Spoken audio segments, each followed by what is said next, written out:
Definiciones. Para este efecto de normas se consideran las siguientes definiciones. Acontecimiento traumático severo, aquel durante la muerte que representa un peligro real para la integridad física de una o varias personas. Apoyo social. Las acciones para mejorar las relaciones sociales en el trabajo, en las que se promueve el apoyo mutuo en la solución de problemas en el trabajo. Autoridad laboral. Las unidades administrativas competentes de la Secretaría que realizan funciones de la inspección de vigilancia y materia de vigilancia. Centro de trabajo. El lugar o lugares, tales como edificios, locales, instalaciones y áreas, donde se realicen actividades de explotación, aprovechamiento, producción y comercialización. Diagnóstico de seguridad y salud en el trabajo. La identificación de las condiciones inseguras son peligrosas de los agentes físicos, químicos y biológicos. Entorno organizacional favorable. Aquel en el que se promueve el sentido de pertenencia de los trabajadores. Factores de riesgo psicosocial. Aquellos que pueden provocar trastornos de ansiedad no orgánicos del ciclo de sueño. Medidas de prevención y acciones de control. Aquellas acciones que se adoptan para prevenir a los factores de riesgo psicosocial. Trabajador. La persona física que presta a otra, física o moral, un trabajo personal subordinado.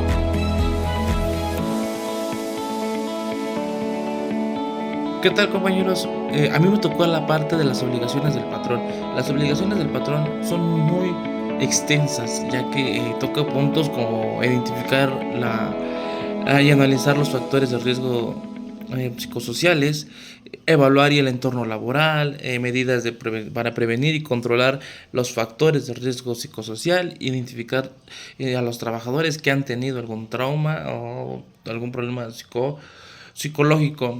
Esta parte de las obligaciones del patrón me sorprende un poco porque tiene que el mismo patrón establecer normas, tiene que establecer algunas reglas para que en el entorno laboral sea más empático. Yo lo comento mucho en la parte de que si el patrón es una buena persona, o sea, es un ser humano, tiene empatía con los trabajadores, va a tener buenos resultados.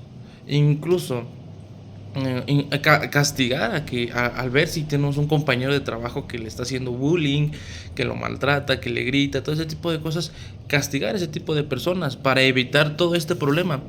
Porque es un problema cuando en una fábrica, por ejemplo, yo lo tomo mucho en cuenta en producción, porque en producción es donde pasan muchísimas cosas. Yo lo tomo en cuenta mucho porque en producción no son 50 personas, no son 100, pueden ser hasta 400 personas por turno. Imagínense, por turno, si son 3, estamos hablando de 1200 personas. Y es muy difícil que un psicólogo se encargue de 1200 personas. ¿A qué vamos con esto? Este tema de las obligaciones del patrón a mí me sorprende un poco porque yo no sabía que el patrón tenía la obligación sí o sí de estar ahí como que viendo a ver cómo son los trabajadores, oye, cómo está nuestra área de producción, cómo está nuestra área de embarques, cómo está nuestra área de supervisores, etcétera. Yo pensé que eso lo llevaba, que el patrón mandaba a alguien, que él decía, sabes que tú te encárgate de eso y tú te vas a encargar. Pero no, el patrón es el que tiene que hacer todo eso, tiene que estar viendo, tiene que ver por el trabajador, mandarlo a hacer exámenes, ya sea en un seguro social o en lo privado. Estos temas o subtemas que tenemos en este temario de las obligaciones del patrón, hay uno que dice que en el 5.3 que dice analizar el entorno laboral. Esa parte de analizar el entorno laboral es para saber dónde vas a desglosar o a dónde vas a trabajar, o dónde te vas a desenvolver en tu área de trabajo, que en tu área de trabajo no te haga bullying, que no te maltraten, por así decirlo. ¿Para qué? Para que tú puedas tener un trabajo normal, un trabajo tranquilo. Yo siempre pongo como ejemplo mi trabajo, Por ejemplo, en mi trabajo en la planta aquí en Toluca de González Ortega sobre Isidro Favela, todo el trabajo es manual, todo lo que hacemos ahí es manual. Empacar un paquete de sopa en una caja, que son 20 paquetes de sopa en una caja, pues todo eso lo haces con la mano. Pero ¿qué pasa? Que el patrón vio que había muchas pérdidas, muchos problemas, luego se peleaban ahí mismo en esa área de trabajo. Dijo, ¿por qué no hacer otro tipo de acciones?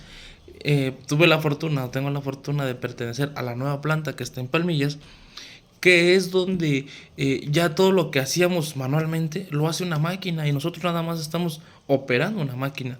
Y el patrón en una ocasión nos dijo, esto lo hice porque vi en otras plantas que se llevaban pesado, jugaban pesado, había muchos problemas psicológicos, psicosociales, había muchísimos problemas en, en las áreas de trabajo. ¿Qué pasa si lo hago aquí? Pues bueno, aquí ya lo hice y aquí solamente son 6 personas por turno. Y esas 6 personas por turno pueden ser ingenieros, pueden ser licenciados y llevan una responsabilidad más, pero sin ningún problema laboral. De 1200 a 6 personas, a 12 personas por turno, pues él dice, pues voy por 12 personas. Además, esas 12 personas, si tienen algún problema psicológico, psicosocial, pues las podemos atender fácilmente. Es muy difícil atender 1200 personas, pero incluso en esta parte de las obligaciones del patrón, también hay una parte que es el tema punto 5.5, que es identificar trabajadores con problemas psicosociales. Eso es muy importante cuando los reclutadores o recursos humanos, cuando entrevista a alguien, tiene que ver mucho esa parte. Yo siento que para un reclutamiento debe de ser una persona que ame esta parte de los... Que sea un psicólogo, vaya. Que sea una persona que sepa identificar las lecturas corporales, que sepa identificar a la persona cuando le está mintiendo, que sepa... Hola, también vamos a hablar del punto número 7, que trata de la identificación de análisis de los factores de riesgo psicosocial y evaluación del entorno organizacional. La norma 35 nos menciona que este punto sí es muy importante, ya que de no ser aplicados estos factores o de no ser analizados estos factores, en alguno de ellos puedan generar alguna multa y esto genere un ingreso para el pago de esta multa. Ok, el punto número 1 dice que las condiciones en el ambiente de trabajo se refiere a condiciones peligrosas e inseguras o deficientes.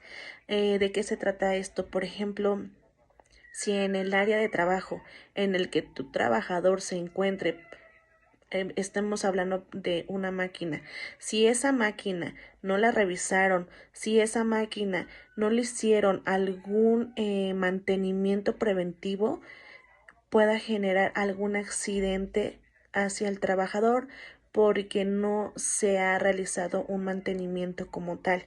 Es lo que nos mencionan las condiciones de ambiente de trabajo. El punto número 2 también nos dice las cargas de trabajo. Las cargas de trabajo se refieren a las exigencias que el trabajador impone al trabajador que excede de su capacidad de horario. Por ejemplo, existen horarios y hemos escuchado el horario a lo mejor de 12 por 12, un horario de 24 por 24. ¿Qué generan estos horarios en nuestros trabajadores? Generan desgaste físico, generan que nuestro trabajador no descanse como tal y cuando se presenta su jornada laboral no esté al 1000 por 1000 dentro de su trabajo y genere algún riesgo de trabajo. El punto número 3 es la falta de control sobre el trabajador.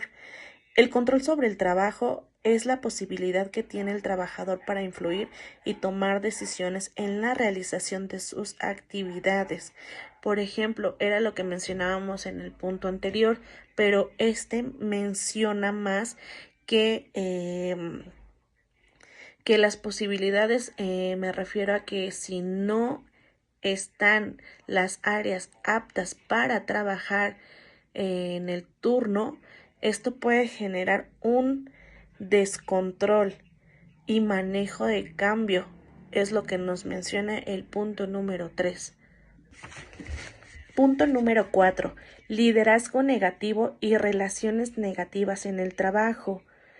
Hace referencia al tipo de relación que se establece entre el patrón y sus representantes y los trabajadores cuyas características influyen en la forma de trabajar. Esto que nos menciona que los líderes deben de ser parejos con nuestros trabajadores, porque existen líderes que a veces ejecutan actividades o bastantes actividades hacia una persona y en otra persona disminuyen el trabajo. Entonces, esto puede generar una negatividad y puede hacer que el trabajador, cuando entró, o más bien su primer día de trabajo, entró con mucho entusiasmo, hace referencia que este trabajador se desmotive, que haya una inconformidad por parte del trabajador, y estamos de acuerdo, porque eso hace que los trabajadores se desmotiven si sus líderes tienen alguna y esto hace que existan preferencias dentro del trabajo y no se generen a lo mejor reconocimientos y un desempeño hacia un trabajador que se está responsabilizando por su área. Entonces eso es lo que nos menciona este punto. Tenemos otro punto, el concepto de relaciones negativas en el trabajo.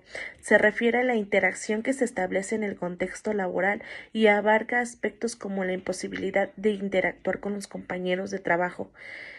¿Qué genera? O más bien, ¿qué le toca al líder? Le toca al líder que el grupo, o más bien su gente a cargo, los considere, los motive y los junte o haga un compañerismo entre ellos para que puedan generar y puedan sacar su trabajo.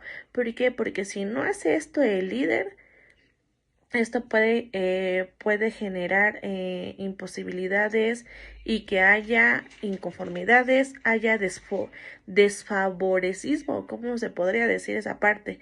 Y que esto genere un caos y no se cumplan con las metas o los objetivos dentro del departamento. Por último, tenemos lo que es la violencia laboral. La violencia laboral o acoso psicológico son aquellos actos que dañan la estabilidad psicológica a la personalidad, dignidad o integridad del trabajador. Hay veces o sí se han escuchado casos que se acosan a los trabajadores o que haya violencia laboral, perdón. Por ejemplo, anteriormente sí habían jefes o líderes que por ejemplo, no se dirigían con respeto hacia sus trabajadores y los humillaban o les gritaban, y esto hace o genera que el trabajador haga déficit o deficiente a su que tenga pérdida de su propia autoestima el trabajador. Entonces, lo que debe de haber es un equipo y un apoyo social para que esto genere y cumplan con sus objetivos. Es lo que nos mencionan cada punto o una parte de los puntos de los factores psicosocial o del entorno organizacional. También vamos a hablar sobre las medidas de prevención y acciones de control de los factores de riesgo psicosocial de la violencia laboral.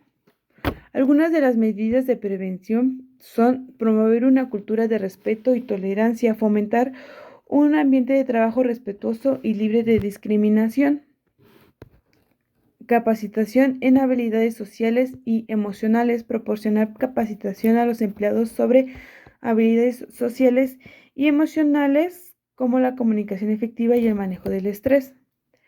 Fomentar la comunicación abierta, estableciendo canales de comunicación abiertos y transparentes para que los empleados puedan expresar sus preocupaciones y necesidades. Implementar políticas y procedimientos claros, establecer políticas y procedimientos claros para abordar la violencia laboral. Están las acciones de control. Una de ellas sería identificar y abordar los factores de riesgo, identificar los factores de riesgo psicosocial de la violencia laboral y abordar de manera efectiva. Monitorear y evaluar el ambiente de trabajo. De esta forma se puede identificar posibles riesgos y tomar medidas correctivas. Proporcionar apoyo a las víctimas, ya sea proporcionar apoyo y recursos a las víctimas de violencia laboral. Tomar medidas disciplinarias. Tomar medidas disciplinarias contra los empleados que cometan actos de violencia laboral. Algunos de los factores de riesgo psicosocial son el estrés y la sobrecarga de trabajo. El estrés y la sobrecarga de trabajo pueden contribuir a una violencia laboral, conflictos interpersonales. Los conflictos interpersonales pueden generar un ambiente de trabajo tenso, propicio a la violencia. El liderazgo y la gestión inadecuados. Un liderazgo y una gestión inadecuados pueden contribuir a la violencia laboral. Un ambiente de trabajo inseguro. Un ambiente de trabajo inseguro puede generar un sentido de inseguridad y miedo entre los empleados. Herramientas y recursos. Están los protocolos de actuación. Establecer protocolos de actuación para abordar la violencia. La capacitación y la formación. Proporcionar capacitación y formación a los empleados sobre la violencia laboral. Servicios de apoyo. Proporcionar servicios de apoyo a las víctimas de violencia laboral. Monitoreo y evaluación. El monitoreo y la evaluación monitorear y evaluar regularmente el ambiente de trabajo para identificar posibles riesgos y tomar medidas correctivas. Y por último, las normas y legislación. Está lo que es la Ley Federal del Trabajo, que establece las normas y procedimientos para abordar la violencia laboral en México. Norma oficial mexicana no. Establece los requisitos y procedimientos para la prevención y el control de la violencia laboral. Y por último, los convenios internacionales establecen los estándares y principios para la prevención y el control de la violencia laboral a nivel internacional. Para la prevención de los factores de riesgo psicosocial y la violencia laboral, así como para la promoción del entorno organizacional y favorable, los centros de trabajo deberán establecer acciones para la prevención de los factores de riesgo psicosocial que impulsen el apoyo social, la distribución de la información y la capacitación. Disponer de mecanismos seguros y confidenciales para la recepción de quejas por prácticas opuestas al entorno organizacional favorable y la denuncia de actos de violencia laboral. Por último, las unidades de verificación. Las unidades de verificación acreditadas y aprobadas que evalúen el cumplimiento con esta norma deberán emitir un dictamen el cual deberá de contener datos del centro de trabajo verificado: nombre, denominación o razón social, registro de federación de contribuyentes, domicilio completo, el teléfono y la actividad principal. Datos de la unidad de verificación: el nombre, denominación o razón social, número de acreditación, número de aprobación otorgado por la Secretaría del Trabajo y Prevención Social y su domicilio completo. Datos del dictamen: la clave y el nombre de la norma, nombre del verificador evaluado y aprobado, fecha de verificación, número del dictamen, número de vigencia del dictamen, lugar de emisión del dictamen, la fecha y emisión del